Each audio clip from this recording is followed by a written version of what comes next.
Next video start होती है child care taker की performing hands only CPR। CPR में क्या होता है, इन अ पर्सन इज सॉरी उससे ऊपर आता है कार्डियोपल्मोनरी रिससिटेशन, CPR बोलते हैं उसको, ठीक है। इसमें क्या होता है, कार्डियोपल्मोनरी रिससिटेशन में is a life saving technique, ये किसी की जान बचाने की टेक्निक है। It aims to keep blood and oxygen flowing through the body when a person's heart and breathing have stopped. अगर किसी पर्सन के वो सांस ले रहा है ना, वो अगर उसका ना ले पाए और उसका हार्ट जो है वो बीट करना बंद कर दे, तो उसके लिए तुम्हें क्या, उनके जो ब्लड है और उस पूरे शरीर में ऑक्सीजन फैलाने के लिए ये करा जाता है। CPR can be performed by any trend person. जो CPR है ये कोई भी ट्रेंड पर्सन दे सकता है। It involves external chest compression and rescue breathing. इसके अंदर बाहरी तौर से जोर लगाया जाता है कि इस पे चेस्ट के ऊपर, ताकि जो वो उसकी ब्रीथिंग है उसको दोबारा स्टार्ट की जा सके। CPR performed with in the first 6 minute of the heart stopping. जब किसी का हार्ट स्टॉप हो जाता है तो उसके 6 मिनट के अंदर अंदर इसको परफॉर्म करना चाहिए। Can keep someone alive until medical help arrives. ये उस आदमी को जब तक सही रखता है, थोड़ा रखने में मदद करता है जब तक कोई मेडिकल हेल्प ना आ जाए। Fundamentally these are refer to as ABC of life. ये किसी भी उसमें लाइफ के अंदर ABC माना जा सकता है कि किसी भी उसको। The process is always refer to perform in an emergency. ये प्रोसेस है किसी भी एमरजेंसी में परफॉर्म करने के लिए। जैसे कि C से क्या आ जाएगा इसमें, कंप्रेशन। A से क्या आ जाएगा, एयर में, मतलब मुंह से सांस जानी चाहिए। एंड B से ब्रीथिंग, और सांस वापस आनी चाहिए, ठीक है। इसमें नेक्स्ट आता है परफॉर्मिंग हैंड्स ओनली CPR। हाथ से देना चाहिए। If a person is not breathing, अगर कोई आदमी उससे सांस नहीं ली जा रही है, हिज और her the heart beat will stop, तो उसका कुछ समय में हार्ट बीट स्टॉप हो सकती है। दीज CPR स्टेप्स, ये कुछ CPR स्टेप्स हैं। Chest compression and rescue breath, मतलब चेस्ट को कंप्रेस करो और उसको रेस्क्यू करो ब्रीथ लेने में। Will help circulation and get oxygen into the body. इससे उसको सर्कुलेशन शुरू हो जाएगा और उसके शरीर में क्या, ऑक्सीजन जाएगी, ठीक है। हैंड्स ओनली CPR, ये प्रोसेस बताई हुई है सारी, ठीक है। और जब इसको दो तो फिर कॉल कर दो किस पे, इसमें 911 लिखा है पर ये अमेरिका का नंबर है, हमें बताना है 112, ठीक है। और आगे फिर आता है इसमें पोजीशन योर हैंड। इसमें क्या है, make sure the victim is lying on his back on A firm surface. एक समतल जगह पर जो पर्सन है उसको लिटाया होना चाहिए। नील बिसाइड हिम, उसके साइड में घुटनों की मदद से बैठना चाहिए। And place the heel of your hand on the centre of the chest. और जो तुम्हारे हाथ की जो हथेली है वो उसके चेस्ट के बीचों बीच में होनी चाहिए। उसके बाद क्या आएगा, इंटरलॉकिंग फिंगर्स। उसके बाद अपनी जो कीपिंग योर आर्म स्ट्रेट, अपने एक हाथ को स्ट्रेट रखना है। Cover the first hand with the heel of your other hand, उसको अपने दूसरे हाथ उसके ऊपर रख के कवर करना है। और उसके बाद अपने हाथ को, and interlock the fingers of both hands together, दोनों हाथों की जो फिंगर्स है उसको आपस में इंटरलॉक कर लेना चाहिए। कीप योर फिंगर्स रेज्ड, अपनी हाथों की उंगलियां उठा के रखनी चाहिए। So that do not touch the victim's chest of rib cage, ताकि जो उनकी विक्टिम है उसकी जो रेज है, मतलब पसलियाँ हैं, उसको टच ना करें, ठीक है, ताकि उन पर वजन ना आए। नेक्स्ट आता है give chest compression. Learn forward so that your shoulders are directly over the victim's chest. Lean forward so that your shoulders are directly over the victim's chest, मतलब कि इस तरीके से वो करना चाहिए कि जो उसके विक्टिम का जो चेस्ट है उसके साइड में तुम्हें बैठना है। And press down on the chest, और उसके जो चेस्ट को उसको प्रेस करना है नीचे की तरफ, कितनी, लगभग 2 इंच नीचे की तरफ प्रेस करना है। रिलीज़ द प्रेशर, उसके बाद उस प्रेशर को रिलीज़ करना है, बट नॉट योर हैंड्स, तुम्हारे हाथ से नहीं, ठीक है। And let the chest come back up, अपने आप वो नीचे से ऊपर को आएगा। Repeat to give 30 compression at a rate of 100 compression per minute, मतलब उनकी जो कंप्रेशन की तुम्हारी स्पीड है कम से कम 30 की होनी चाहिए। 1 मिनट में कम से कम 30 से लेके 100 के बीच में तुम उसको कंप्रेस कर सकते हो। नेक्स्ट आता है open the airways. Move to the victim side, victim है जो उसके सिर की तरफ जाना चाहिए। Tilt his head and lifted his chin to open the airway again, उसका जो सिर है उसको थोड़ा सा उठाना चाहिए और उसका जो चिन है मतलब ये ठोडी वाला पार्ट इसको ओपन करना चाहिए ताकि उसके अंदर सांस हवा जा सके। Let the mouth fall open slightly, और जो उसका माउथ है उसको थोड़ा सा खुला कर देना चाहिए। नेक्स्ट आता है give rescue breath. Pinch the nostrils closed, उसकी नाक को दबा देना चाहिए, बंद कर देना चाहिए विद द हैंड, अपने हाथ की मदद से। That was on the forehead, जो कि सिर की तरफ होती है। एंड सपोर्ट द विक्टिम्स चिन, और जो विक्टिम की चिन है उसको सपोर्ट करते हुए क्या करना चाहिए, विद अदर हैंड, दूसरे हाथ से। टेक ए नॉर्मल ब्रीथ, एक अपनी नॉर्मल ब्रीथ लेनी चाहिए। Put your mouth over the victims, और अपना जो मुंह है वो किसके पास लेके जाना चाहिए, विक्टिम के पास। And blow until you can see his chest rise, और जब तक उसमें सांस भरनी चाहिए जब तक ये ना देखो कि उसकी जो चेस्ट है वो फूल ना रही हो। ठीक है। नेक्स्ट आता है watch chest fall. Remove your mouth from the victims, जो उसके अंदर जो हवा है उसको रिमूव करो विक्टिम के मुंह से। And look along the chest, और उसके चेस्ट को फिर से देखो। वॉचिंग द चेस्ट फॉल, कि उसकी जो चेस्ट है वो नीचे की तरफ हो रही है कि नहीं। रिपीट स्टेप्स 5 एंड 6 वंस, 5-6 बार इसको रिपीट करना चाहिए इस स्टेप को। ठीक है। नेक्स्ट आता है repeat chest compression and rescue breath, और उसके बाद तुम्हें दोबारा से place your hand on the chest, और दोबारा से तुम्हें उसके चेस्ट पे हाथ लगाना चाहिए और रिपीट करनी चाहिए सेम साइकिल 30 चेस्ट कंप्रेशन की। ठीक है। फॉलोड बाय 2 रेस्क्यू ब्रीथ, और उसके बाद 2 रेस्क्यू ब्रीथ अपने मुंह से फिर देनी चाहिए। कंटिन्यू द साइकिल, और दोबारा इसी साइकिल को कंटिन्यू करना चाहिए।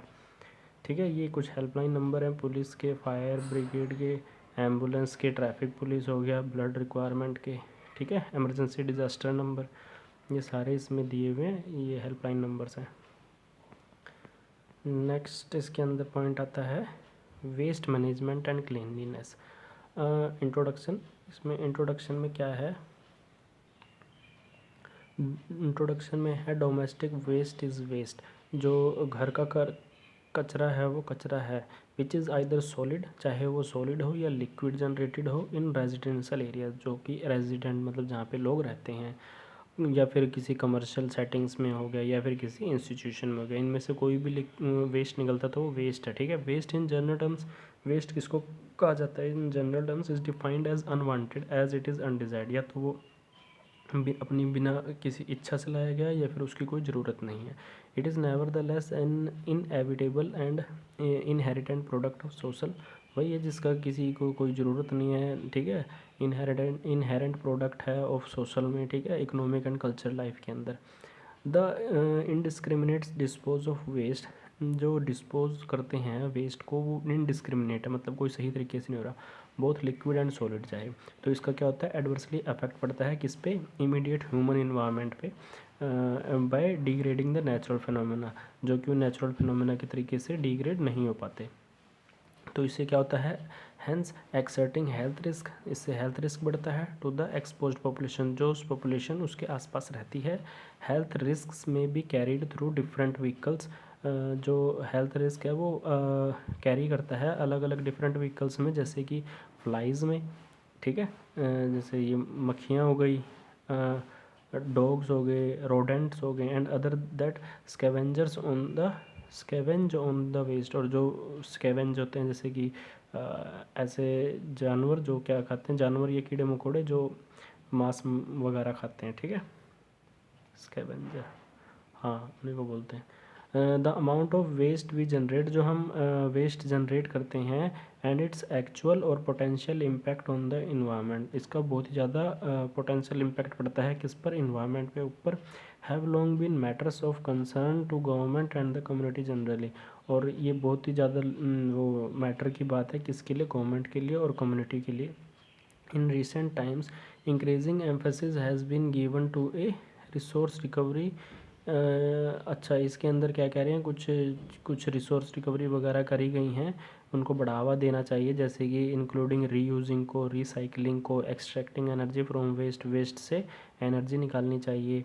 Ambitious targets are being set, कुछ एम्बिशियस टारगेट वगैरह उनको सेट करना चाहिए। And more advanced approaches to recovering waste are being promoted, और जो बहुत ज़्यादा एडवांस्ड अप्रोचेज़ है ना वेस्ट को रिकवर करने की, उनको प्रमोट करना चाहिए।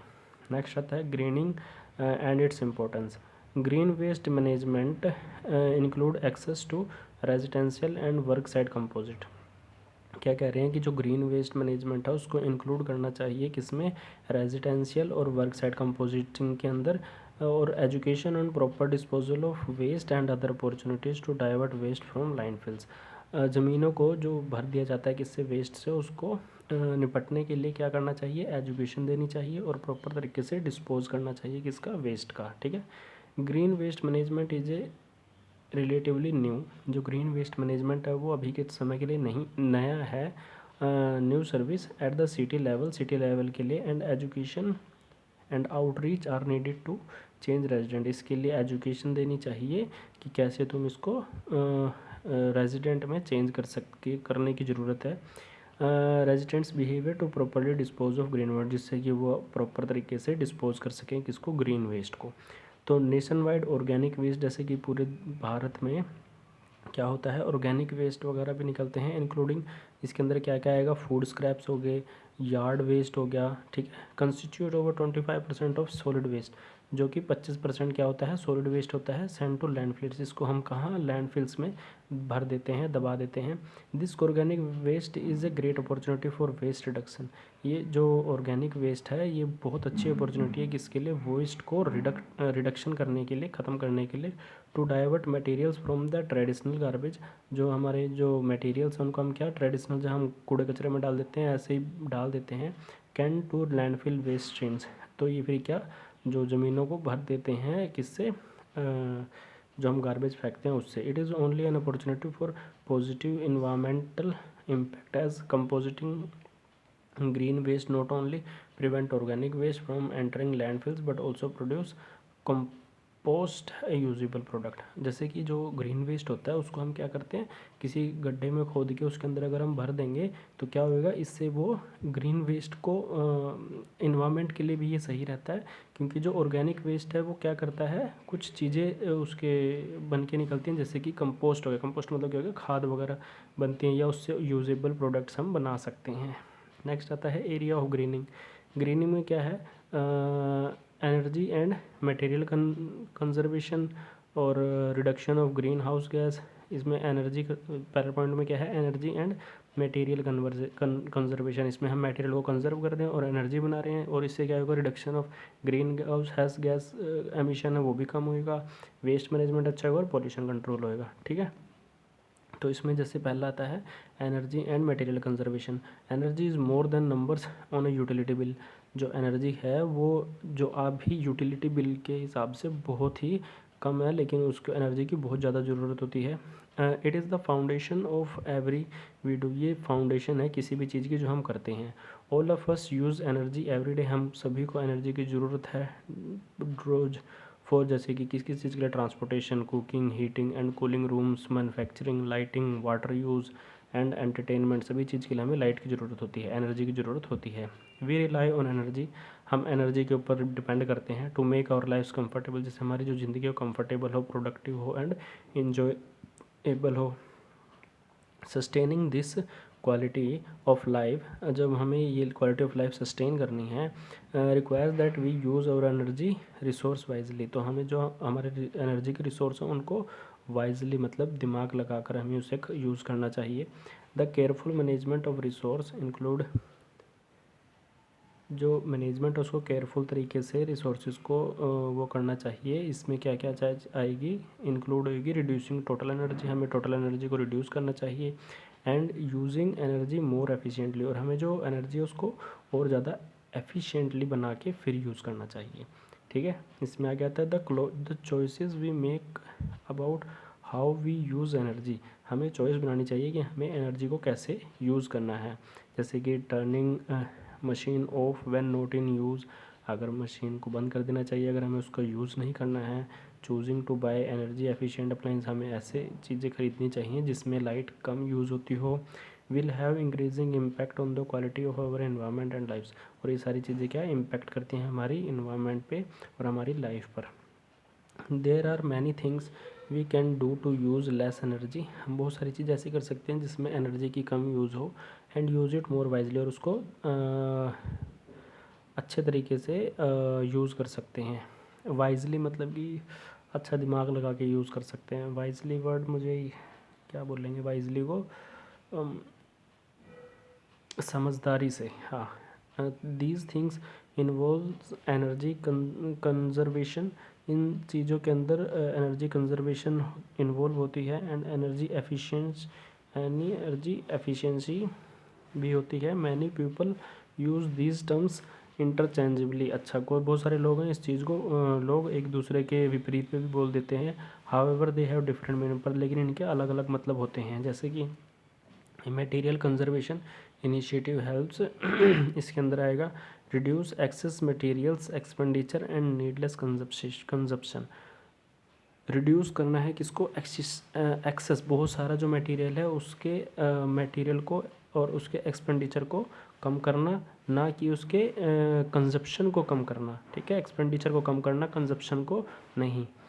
Decrease air water and soil contamination caused by the production transportation and decomposition of raw material. जो रॉ मटेरियल का डिकम्पोजिशन करते हैं हम किस में, जैसे कि प्रोडक्शन में, ट्रांसपोर्टेशन में, ये सारे की वजह से क्या होता है, हमारी जो सोयल वाटर और एयर है ये कंटेमिनेशन हो जाती है। इसको डिक्रीज़ करना चाहिए, कम करना चाहिए। Limit waste hauling expenses and landfill use, हमें जो लिमिट करना चाहिए किसको, होलिंग एक्सपेंसेस को, और लैंडफिल का ज़्यादा यूज़ करना चाहिए कचरे वगैरह गार्बेज वगैरह को ख़त्म करने के लिए। Utilize market functions to buy, हमें मार्केट फंक्शंस को यूटिलाइज़ करना चाहिए, ख़रीदना चाहिए या सेल करना चाहिए। और trade wastes with other environmentally conscious business, जो इन्वामेंट कॉन्शियस बिजनेस होते हैं उनके साथ ही हमें ये सेल करना चाहिए, बाय करना चाहिए या उनसे ट्रेड वगैरह करना चाहिए। ठीक है, नेक्स्ट आता है कंजर्वेशन टिप्स। इसमें आता है फर्स्ट आता है lighting. Turn off the light when not in use, हमें लाइट को बंद कर देना चाहिए जब लाइट की ज़रूरत नहीं है। Take advantage of daylight by using light coloured loose weave curtains on your window to allow daylight to penetrate the room. अच्छा, हमें क्या करना चाहिए, डे लाइट का ज़्यादा यूज़ करना चाहिए। उस टाइम हमें लाइट कलर्ड वाले या लूज़ वेव वाले पर्दे लगाने चाहिए या विंडो पे पर्दे लगाने चाहिए, जिससे कि ना दिन में भी क्या लाइट अंदर आ सके। Also decorate with lighter colours that reflect day light, और हमें ना डेकोरेट करना चाहिए लाइटर कलर से, जिससे कि ना दिन में जो लाइट है बाहर की वो रिफ्लेक्ट होए। Dedust lighting fixtures to maintain illumination, हमें डी डस्ट लाइटिंग फिक्सचर्स पर लगाने चाहिए जिससे कि जो इल्यूमिनेशन है वो मेंटेन रहे। यूज़ टास्क लाइटिंग, हमें टास्क लाइटिंग का यूज़ करना चाहिए instead of brightly lighting an entire room. अगर हम रूम के अंदर ब्राइटली लाइट लगाएंगे तो हमें क्या, focus the light where you need it, तो हम क्या सिर्फ फोकस करते हैं जहाँ पर हमें लाइट की ज़रूरत है, सिर्फ वहीं पे लाइट लगानी चाहिए। Compact fluorescent bulbs are 4 times more energy efficient. अच्छा, जो कॉम्पैक्ट फ्लोरेसेंट बल्ब्स होते हैं ना वो एनर्जी एफिशिएंट होते हैं 4 गुना, जो किससे, that incandescent bulbs, incandescent bulb से ज़्यादा। ठीक है, and provide the same lighting, और जो कि लाइट है वो सेम मिलती है पर लेकिन वो उनसे 4 गुना कम बिजली खाते हैं। Use electric chokes in place of conventional copper chokes. अच्छा, इलेक्ट्रॉनिक चोक्स लगाने चाहिए कहाँ पर, जहाँ पर कन्वेंशनल कॉपर चोक्स लगे होते हैं उसकी जगह पर। नेक्स्ट आता है fans. Replace conventional regulator with electronic regulator for ceiling fan. Ceiling fan के अंदर जो हमारे छत पे पंखे लगे होते हैं उसमें इलेक्ट्रॉनिक रेगुलेटर लगाना चाहिए, जो कि पहले किससे रिप्लेस कर देना चाहिए, जो पहले के कन्वेंशनल रेगुलेटर्स लगे हैं उनसे। नेक्स्ट आता है install exhaust fan at a higher elevation than ceiling fan. Room वगैरह के अंदर क्या एग्जॉस्ट फैन भी लगाना चाहिए, जो कि किससे ऊपर होना चाहिए, सीलिंग फैन से ऊपर होना चाहिए। नेक्स्ट आता है electric iron. Select iron boxes with automatic temperature cut off. जो आयरन होती है, प्रेस होती है, उसको ऑटोमेटिक टेम्परेचर पे उसको रखना चाहिए ताकि जब वो गर्म हो जाए तो अपने आप कट ऑफ हो जाए। Use appropriate regulator position for ironing. Press करने के लिए उसको अप्रोप्रिएट रेगुलेटर पे रखना चाहिए। Do not put more water on clothes while ironing. ज़्यादा पानी नहीं गिराना चाहिए, छिड़कना नहीं चाहिए कपड़ों के ऊपर जब प्रेस कर रहे हो। Do not iron wet clothes, गीले कपड़ों पे कभी भी प्रेस नहीं करनी चाहिए। Electronic devices, do not switch on the power, कभी भी स्विच ऑन नहीं करना चाहिए पावर का। When TV and audio system are not in use, जब वो टीवी या ऑडियो सिस्टम है जब यूज़ नहीं कर रहे हो तो। For example idle operations leads to an energy loss of 10 watts per device. जो कह रहे हैं कि जो ऐसी चीज़ें हैं अगर उनको हम आइडल पे भी रखते हैं ना तो वो एनर्जी कितनी लेते हैं, एक डिवाइस 10 वोट पर डिवाइस लेता है, ठीक है, पर मिनट में। नेक्स्ट आता है कंप्यूटर्स। कंप्यूटर में turn off your home office equipment when not in use. अपने जो होम के या ऑफिस के इक्विपमेंट है उसको बंद कर देना चाहिए जब उसको तुम्हें नहीं यूज़ है। A computer that runs 24 hours a day. एक कंप्यूटर जो 24 घंटे चलता है पूरे दिन में, for instance uses more power than an energy efficient refrigerator. वो किससे, जो एनर्जी एफिशिएंट रेफ्रिजरेटर है लगभग उसके बराबर वो लाइट खींच लेते हैं। If your computer must be left on turn off the monitor. अगर तुम्हारा जो कंप्यूटर है वो छूट जाता है किससे, ऑन होने से, तो टर्न ऑफ कर देना चाहिए तुम्हें कंप्यूटर मोनीटर को। This device alone uses more than half the system's energy. जो उसका उस डिवाइस को बंद कर देना चाहिए कि नहीं तो वो जो उसका जो चीज़ पार्ट चल रहा है ना कंप्यूटर का वो लगभग हाफ एनर्जी तो वही खा लेता है। Setting computers monitors and copiers to use sleep mode when not in use. हमेशा कंप्यूटर को, मॉनिटर को और कॉपियर होते हैं ना, इनको स्लीप मोड पे लगा देना चाहिए जब उनका यूज़ नहीं होता है, जो कि हेल्प करते हैं किसमें, एनर्जी की कॉस्ट को कम करने में, जो कि किसके बराबर होती है, अप्रॉक्सीमेटली 40% के। Battery chargers such as those for laptop, cell phones and digital camera. इन सब के जो बैटरी चार्जर्स हैं ड्रॉ पावर खर्च करते हैं अपनी पावर को whenever they are plugged in, जब वो प्लग इन होते हैं, एंड वेरी इनएफिशिएंट, और वो अपने आप की कम करने की क्षमता को भी कम करते हैं। Pull the plug and save, तो इसीलिए हमेशा प्लग को बंद कर देना चाहिए और अपने सारी इन चीज़ों को बचा लेते हैं। नेक्स्ट आता है screen saver save computer screen. जो स्क्रीन सेवर्स होते हैं उसमें कंप्यूटर की स्क्रीन पर सेव कर देना चाहिए, नोट एनर्जी को नहीं। Start up and shut down, do not use any extra energy.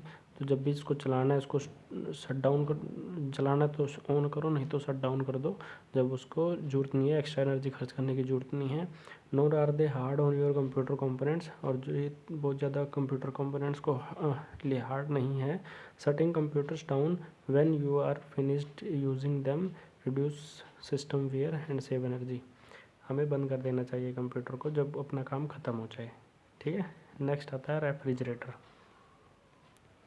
Refrigerator में क्या आएगा, regularly defrost, manual defrost refrigerators and freeze. जो रेगुलरली क्या करना चाहिए, डीफ्रोस्ट करना चाहिए मैनुअल डीफ्रोस्ट रेफ्रिजरेटर के अंदर एंड फ्रीजर के अंदर। Frost buildup increases the amount of energy need to keep the motor running. और जो फ्रोस्ट होते हैं ना, जहाँ पे बर्फ़ जमती है, तो ये क्या एनर्जी को ज़्यादा यूज़ करती है जब इसकी जो मोटर है वो हमेशा चलती रहती है, क्योंकि जो इसको एनर्जी ज़्यादा एनर्जी चाहिए होती है दोबारा उसी चीज़ को वो करने के लिए, बर्फ़ जमाने के लिए। नेक्स्ट आता है leave enough space between your refrigerator. और अपने रेफ्रिजरेटर में इतना स्पेस छोड़ना चाहिए and the wall so that air can easily circulate the refrigerator, ताकि जो अंदर की हवा है वो आपस में सर्कुलेट कर सके रेफ्रिजरेटर के अंदर। Do not keep your refrigerator और फ्रीजर टू कोल्ड। कभी भी अपने रेफ्रिजरेटर और फ्रीजर को ज़्यादा ठंडा नहीं करना चाहिए। Make sure refrigerator door seals are all right airtight. जो तुम्हारी रेफ्रिजरेटर की डोर की सील है ना वो हमेशा एयर टाइट रहनी चाहिए। Cover liquids and wrap food store in the refrigerator. जो लिक्विड वगैरह उनके ऊपर कवर कर देना चाहिए और फूड के ऊपर रैप लगाना चाहिए, तभी उसके बाद ही स्टोर करना चाहिए रेफ्रिजरेटर के अंदर। Uncovered food release moisture. जो अनकवर्ड फूड होते हैं वो क्या मॉइस्चर रिलीज़ करते हैं, और जिससे कि make the compressor work harder, जिससे कंप्रेसर को ज़्यादा काम करना पड़ता है। Do not open the doors of the refrigerator frequently. ज़्यादा हमें रेफ्रिजरेटर के बार बार नहीं खोलना चाहिए। Don't leave the fridge door open for longer than necessary. ज़्यादा समय के लिए रेफ्रिजरेटर का जो दरवाज़ा उसको नहीं खोलना चाहिए, क्योंकि जो उसकी ठंडी हवा है वो बाहर निकल जाएगी। Use smaller cabinets for storing frequently used items. Smaller cabinet के अंदर तुम्हें क्या स्टोर करने चाहिए, जो तुम्हें बार बार सामान बाहर अंदर निकालना है। अवॉइड पुटिंग हॉट और warm food straight into the fridge. Fridge के अंदर कभी भी गर्म कोई भी चीज़ सीधा नहीं रखनी चाहिए, उसको थोड़ा ठंडा करके फिर रखना चाहिए। एग्जाम्पल के लिए दूध हो गया, ठीक है। नेक्स्ट आता है air conditioners. Prefer air conditioners having automatic temperature cut off. जो एयर कंडीशनर में ऑटोमेटिक टेम्परेचर कट ऑफ को ही प्रेफर करना चाहिए। Keep regulators at low cool position. जो रेगुलेटर्स हैं उनको किस में, लो कूल पोजीशन में रखना चाहिए। Operate the ceiling fan in conjunction with your window air conditioner to spread the cooled air more effectively throughout the room and operate the air conditioner at a higher temperature. Operate करना चाहिए किसको, ceiling fan को भी चलाना चाहिए with your window air conditioner, जब तुम्हारी window air conditioner लगी हो, ताकि जो ठंडी हवा है वो पूरे घर में अच्छे तरीके से घूम सके और जो एयर कंडीशनर का जो काम है वो ज़्यादा हायर टेम्परेचर पे भी आराम से काम कर सके. नेक्स्ट आता है seal the door and Windows properly, जो दरवाजे और खिड़कियाँ उनको अच्छे से बंद कर देना चाहिए. Leave enough space between your air conditioner and the wall to allow better air circulation. दीवार के बीच में और एयर कंडीशनर के बीच में इतना स्पेस होना चाहिए कि उनकी हवा आसानी से आ जा सके. A roof garden can reduce the load on air conditioner. जो छतों के ऊपर हम रूफ गार्डनिंग करते हैं ना, वो करना चाहिए, इससे एयर कंडीशनर का बोझ है वो कम हो जाता है. यूज़ करना चाहिए विंडो को एंड सन फॉर्म्स कर्टेन वगैरह का, ठीक है. Set your thermostat as high as comfortably possible in the summer. Summer के अंदर जो थर्मोस्टेट है उसको हाई पे रखना चाहिए जितना तुम्हारा कंफर्टेबली हो सके. The less different between the indoor and outdoor temperature. जितना अंदर और बाहर का टेम्परेचर कम ज़्यादा होएगा ना, उसमें प्रॉब्लम होएगी. तो the lower will be energy consumption. जितना कम होएगा वो उतनी ही ज़्यादा एनर्जी भी वो कम करेगा, ठीक है. इसमें कहने का मतलब है हमें 28 या 30 के बीच में टेम्परेचर करके उसका चलाना चाहिए फिर एयर AC का. Do not set your thermostat in A colder setting. कभी भी थर्मोस्टेट को ज़्यादा ठंडे सेटिंग पे नहीं रखना चाहिए than normal. When you turn on your air conditioner. जब तुम अपने ऑन करते हो किसको, AC को. It will not cool your home. ये तुम्हारे घर को एकदम से ठंडा नहीं करता है any faster and could result in excessive loading cooling. और इसकी वजह से क्या बहुत ज़्यादा एक्सेसिव कूलिंग भी हो जाती है कई बार.